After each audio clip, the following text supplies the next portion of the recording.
और यही मुंबई में होने वाली है, इसलिए लौट आया। अच्छा, वैसे पूरी रात रुकने के बाद पता चला तुम्हें कि मीटिंग वहाँ नहीं होने वाली है। पूनम, बेकार के सवाल जवाब कर करके मेरा दिमाग खराब मत करो। वैसे तो मैं कितना थका हुआ हूँ। हाँ, बहुत ज्यादा थके होंगे आप तो। ये क्या बकवास कर रही हो? कैसी बहकी बहकी सी बातें कर रही हो? पूनम, पूनम मेरी बात सुनो। मुझे कुछ नहीं सुनना है। समझने की कोशिश करो, ये शहर है। शहर है तो क्या, तुम्हारा शहर तुम्ही को मुबारक। हे भगवान, ये कैसी गवार लड़की से मेरी शादी करवा दी मम्मी पापा ने। क्या सोचा था कि मेरी लाइफ पार्टनर मेरे साथ जमाने के हिसाब से कदम मिलाकर चलेगी, लेकिन ये तो ठेठ देहाती गवार निकली। पूनम, पूनम, पूनम मेरी बात सुनो। छोड़िए हमारा हाथ, कुछ नहीं सुनना है हमें। शट अप पूनम, बहुत हो गया, बहुत बर्दाश्त कर लिया मैंने तुम्हारा तमाशा। एक तो तुमने मेरे सारे दोस्तों के सामने मेरी इंसल्ट करवा दी। अरे इस तरह कोई पार्टी से भाग कर आता है क्या? मैंने आपकी इंसल्ट करवा दी? ये इंसल्ट नहीं है तो क्या है? अरे मेरे बाकी दोस्त और उनकी वाइफ भी तो थी ना, सब मजे से पार्टी एंजॉय कर रहे थे, लेकिन तुमने सारी पार्टी खराब कर दी। अच्छा, तो आप चाहते हैं कि मैं आपकी बाकी दोस्तों की पत्नियों की तरह किसी दूसरे मर्द की बाहों में झूमूं, नाचूं, उनके साथ ड्रिंक करूं? आप यही चाहते हैं? इसमें क्या गलत है? सब एंजॉय ही तो कर रहे थे ना। एक तो तुमने पहले इंसल्ट करवा दी मेरी, जो तुम ऐसी बहन जी की तरह साड़ी पहन कर गई थी मेरे साथ पार्टी में। मेरे दोस्तों की वाइफ कैसे वेस्टर्न ड्रेस में थी, कितनी खूबसूरत लग रही थी, सब कितने मजे से पार्टी एंजॉय कर रहे थे, लेकिन तुम्हें तो जिंदगी जीनी ही नहीं आती। हाँ, नहीं आती, मैं ऐसे ही हूँ। मुझे इस तरह से कोई हाथ लगाए आपके सिवा बिल्कुल बर्दाश्त नहीं होता। मुझे इस तरह की पार्टियाँ बिल्कुल पसंद नहीं है। मैंने तो आपसे पहले ही कहा था कि मुझे ये पार्टी वार्टी करना अच्छा नहीं लगता, लेकिन फिर भी मैं आपकी खुशी की वजह से गई थी। हाँ, तो वहाँ जाकर तुमने मुझ पर कोई एहसान नहीं किया। मैंने भी तो अपने दोस्तों की वाइफ के साथ डांस किया, वो तो कितना सहज महसूस कर रही थी, लेकिन तुम। हाँ, मैं नहीं करती सहज महसूस, मुझे ये सब बहुत भद्दा लगता है, और मैं ऐसी ही हूँ।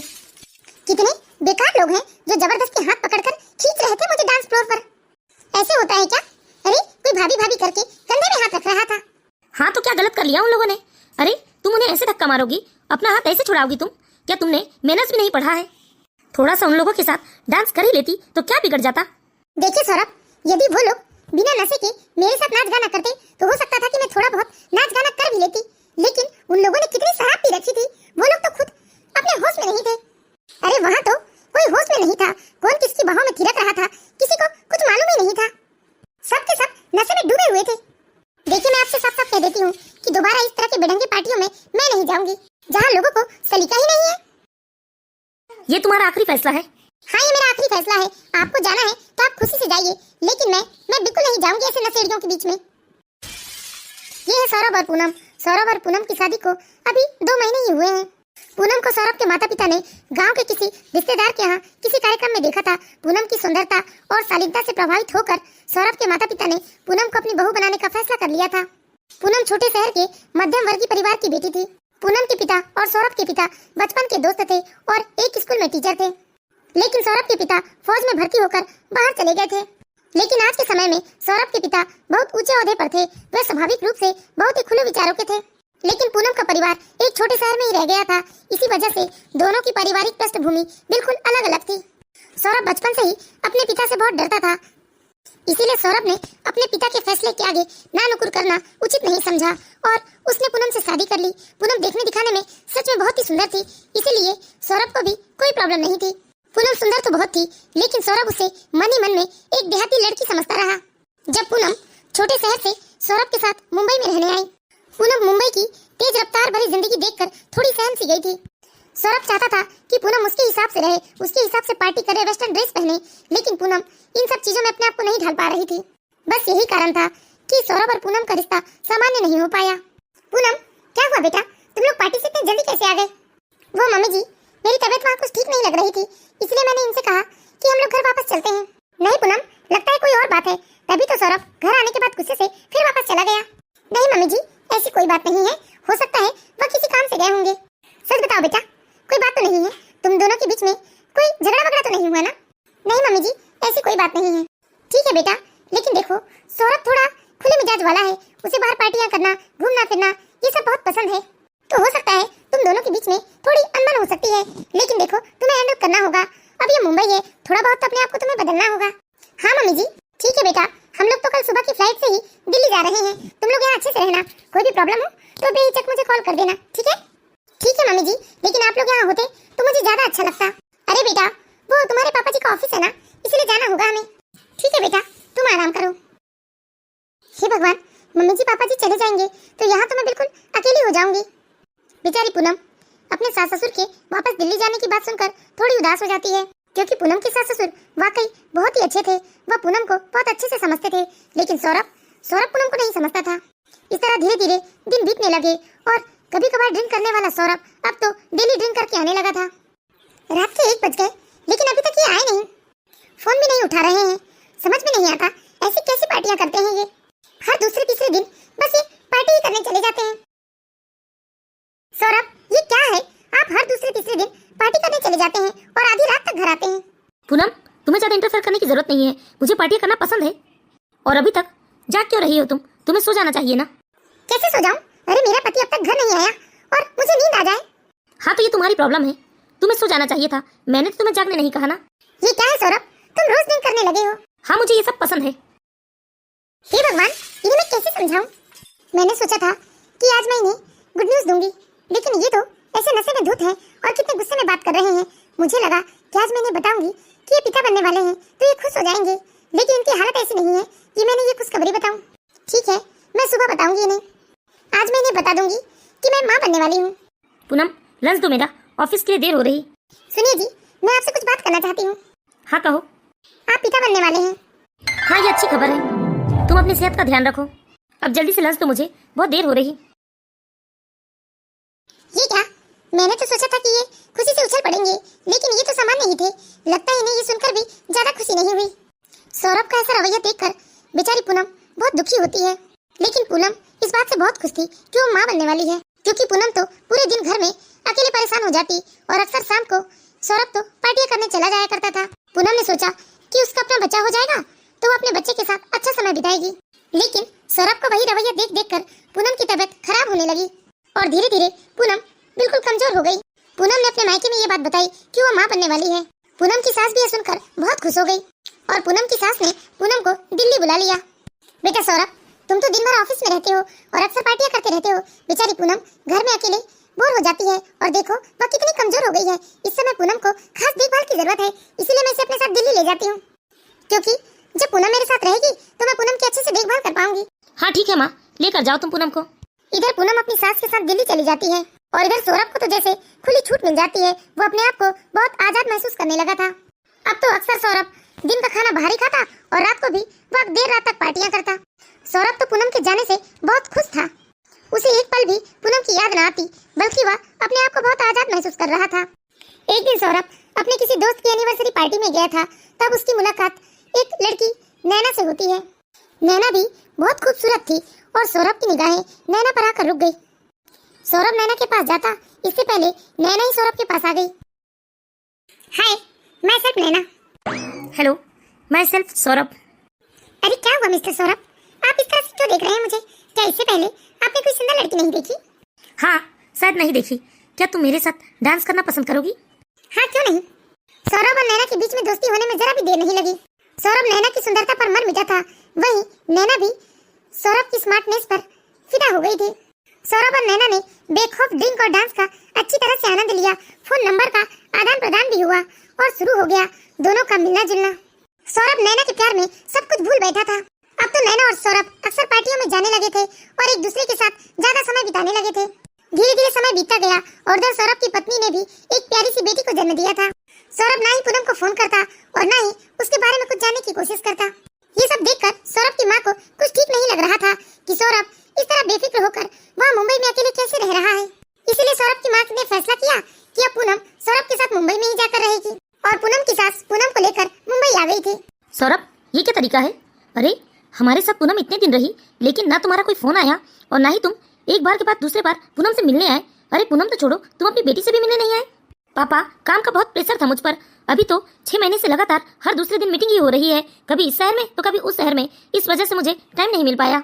ठीक है, अब तो बहू और पोती यहाँ आ गई है, लेकिन देखो तुम बहू और पोती की अच्छे से देखभाल करना, कोई लापरवाही मत बरतना। ठीक है पापा। पूनम, अगर इसने कोई लापरवाही की ना तो तुम हमें तुरंत फोन कर देना। ठीक है मम्मी जी। इस तरह पूनम के सास ससुर उसे सौरभ के पास छोड़कर वापस दिल्ली चले गए। पूनम को सौरभ का व्यवहार थोड़ा अटपटा सा लग रहा था, क्योंकि सौरभ पूरे टाइम या तो मोबाइल में चैटिंग करता या फिर किसी से कॉल में बात करता, लेकिन वह पूनम को आता देखकर फोन रख देता था। पूनम को सौरभ का व्यवहार देखकर कहीं न कहीं शक हो गया था कि सौरभ किसी और के साथ भी जुड़ा हुआ है, लेकिन पूनम के पास कोई सबूत नहीं था, इसलिए वह सौरभ से कुछ कह नहीं पा रही थी। पूनम तो बस एक सबूत का इंतजार कर रही थी कि किसी भी तरीके से उसके हाथ में एक सबूत लग जाए, जिसके बाद वह सौरभ से खुलकर बात कर सके।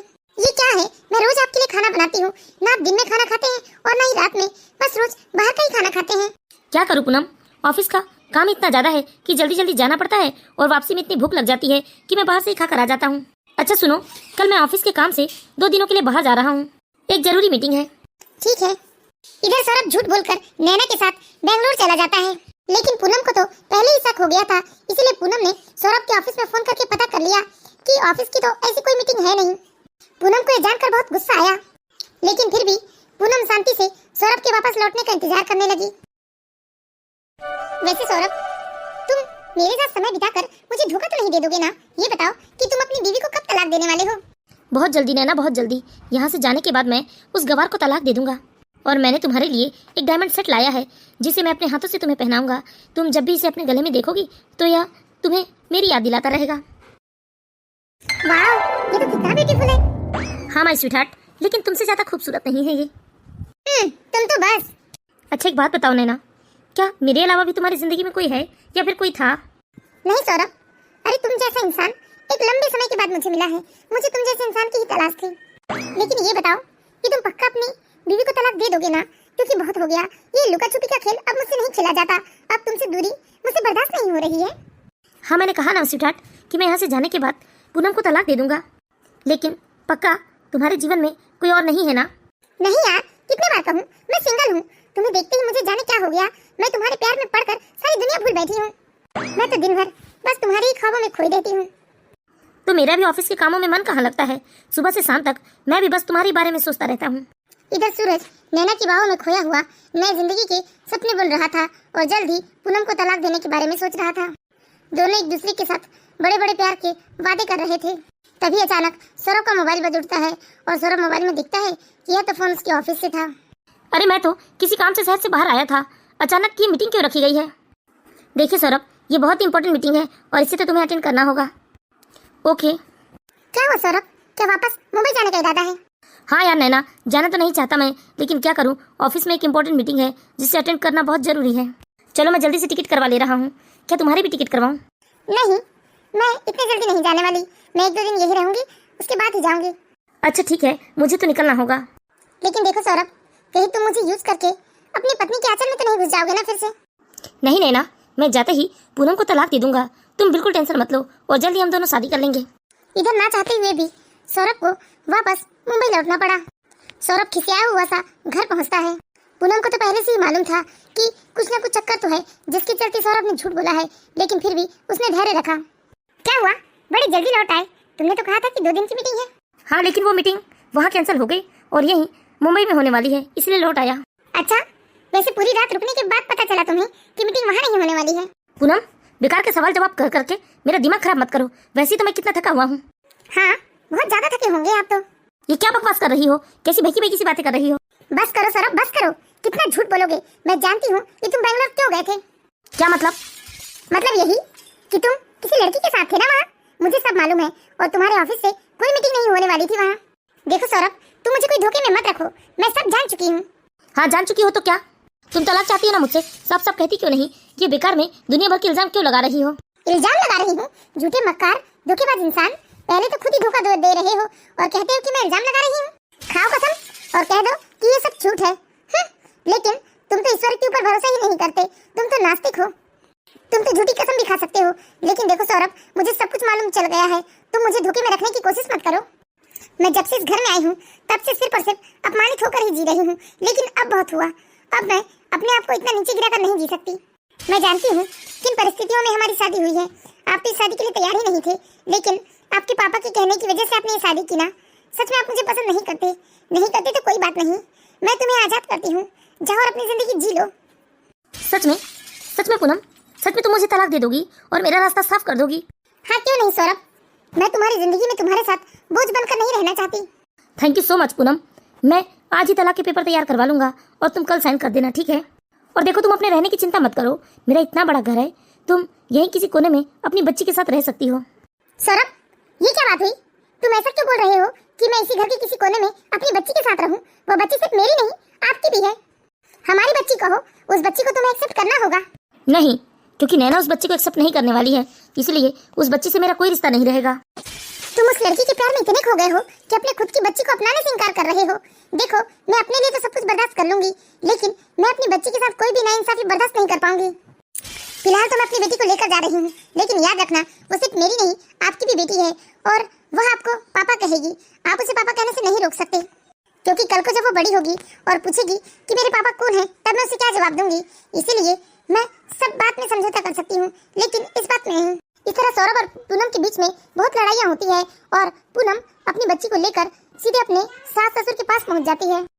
पूनम ने सोचा था कि वो इस बारे में अपने सास ससुर को कुछ नहीं बताएगी, लेकिन पूनम की उदासी देखकर पूनम की सास को कुछ तो समझ में आ रहा था। पूनम वहाँ 1 हफ्ता रुकती है, लेकिन इस 1 हफ्ते के दौरान ना ही सौरभ को एक बार फोन आया और ना ही सौरभ वहाँ आया। इसीलिए सौरभ की माँ को शक हो जाता है और वह पूनम को अपनी कसम देकर सारी बात पूछती है। फिर पूनम के पास और कोई दूसरा रास्ता नहीं था, इसलिए पूनम सारी बात अपनी सास से कह देती है। क्या उसने तुम्हारे साथ ये सब किया? और तुम उसे तलाक देने को तैयार भी हो गई? अरे पूनम, अपने फ्यूचर के बारे में सोचो, क्या होगा तुम्हारा? अरे तुम्हारे गोद में ये नन्ही सी बच्ची है, तो क्या करती मम्मी जी, आप ही बताइए। कब तक जबरदस्ती उनके साथ रहती मैं? जब वो मेरे साथ रहना ही नहीं चाहते मम्मी जी, तो क्यों बोझ बनकर जबरदस्ती में उनके साथ रहूं? मैं तो यहाँ भी नहीं आती, चुपचाप अपने गांव चली जाती। लेकिन गांव में बुआ फूफा जी आए हुए हैं और ऐसी हालत में सब लोग मुझे देखेंगे तो न जाने क्या क्या सोचने लगेंगे मेरे ससुराल के बारे में। और मैं सिर्फ अपने पति की वजह से अपने ससुराल को अपने गांव में बदनाम नहीं कर सकती। आप और पापा जी कितने अच्छे हैं, आप लोगों ने हमेशा मुझे एक बेटी की तरह प्यार दिया है। इसलिए धीरे धीरे मैं अपने मम्मी पापा को समझा लूंगी और वापस अपने गाँव लौट जाऊंगी। सच में बेटा, तू कितनी समझदार है। अरे तू हीरा ही हीरा, लेकिन मेरा वो नालायक बेटा अभी तक तेरी परख नहीं कर पाया।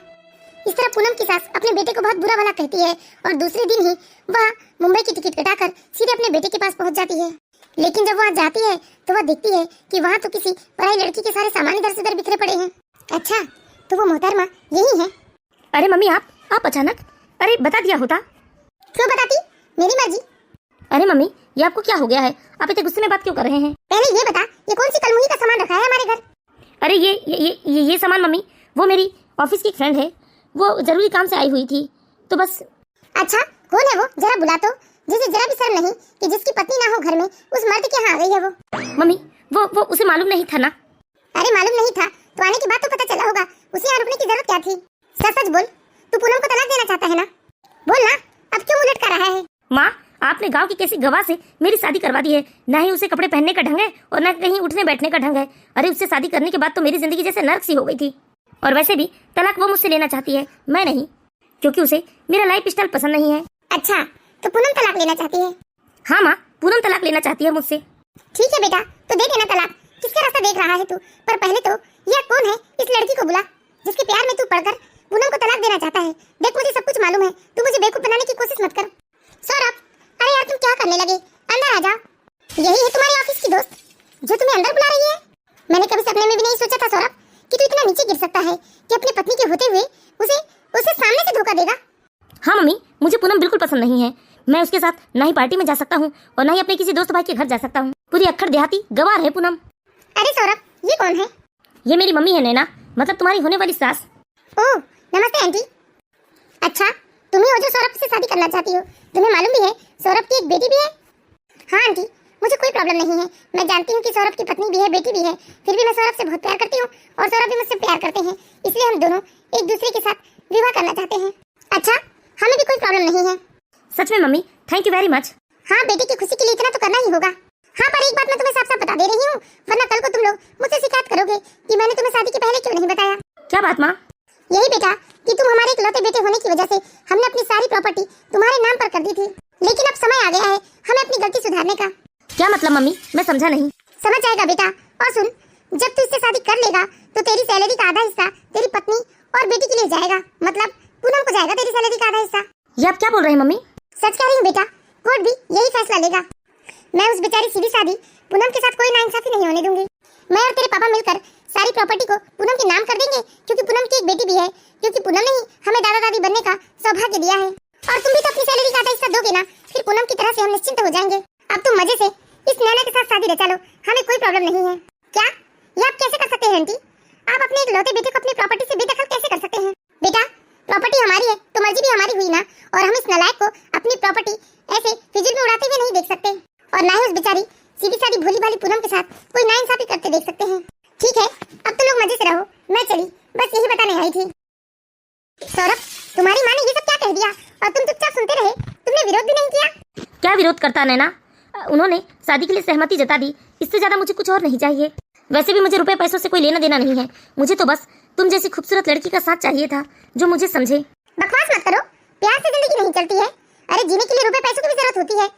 जब तुम्हारे पास तुम्हारे माँ बाप की कोई प्रॉपर्टी ही नहीं रहेगी, सैलरी का आधा हिस्सा जीवन भर तुम्हें अपनी पहली पत्नी को देना होगा, तो मैं क्या करूंगी तुम्हारे साथ? आलू छीलूंगी या फिर तुम्हारी नौकरानी बनकर तुम्हारे घर की झाड़ू पोछा और चूल्हा चौका करूंगी? ये सब मुझे पसंद नहीं है।